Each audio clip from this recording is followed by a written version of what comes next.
In today's video, I'm going to break down how I created this dramatic portrait using hard light and a radiator screen from the hardware store.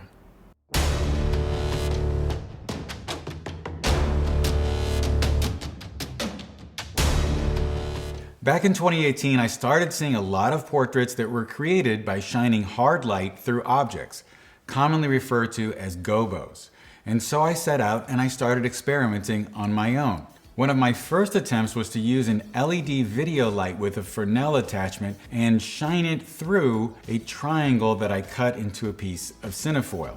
Then I tried the same technique with this homemade cucurloris, or cookie cutter, which worked out pretty well. The only problem is that shining 650 watts of very concentrated daylight into someone's face isn't the best way to get a great expression out of your model.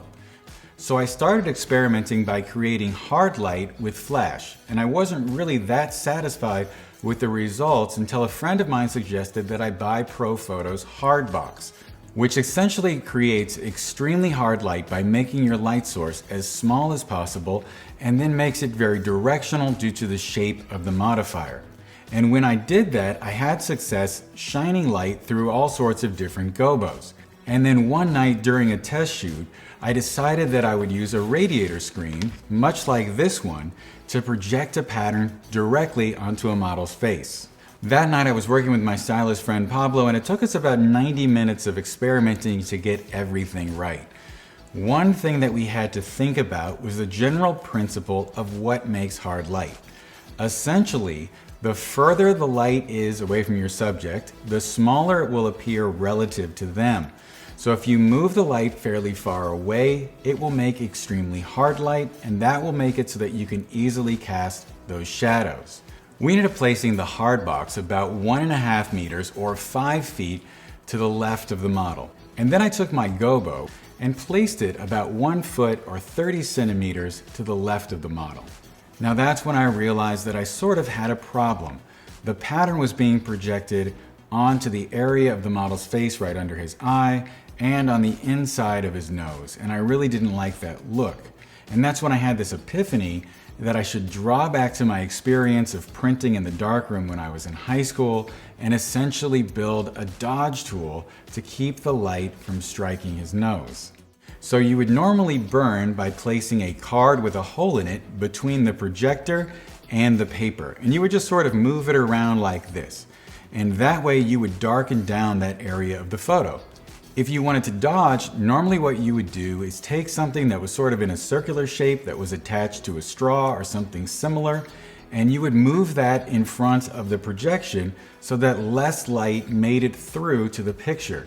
If you're used to using Photoshop, you've seen these tools in the shape of a hand or in a circle on a stick.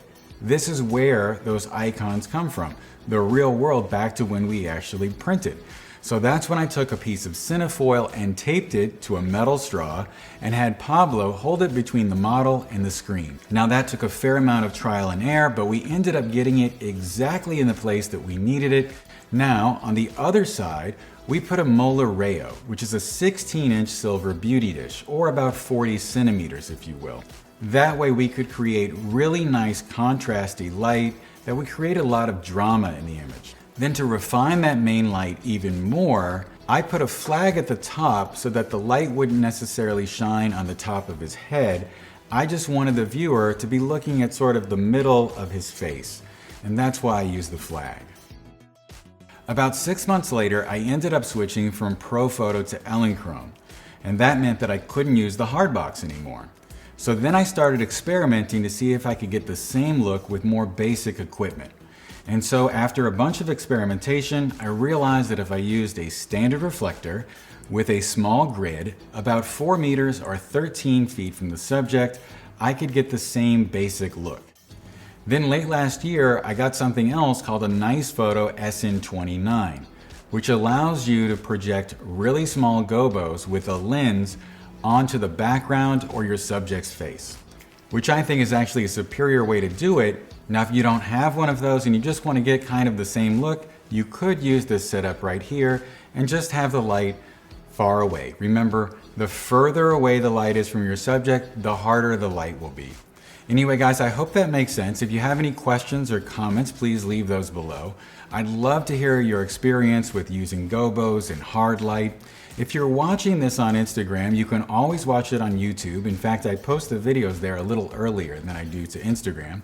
And if you're watching this on YouTube, please hit subscribe so you can see more videos like this. Thank you guys so much for your time. Stay safe and have a great day.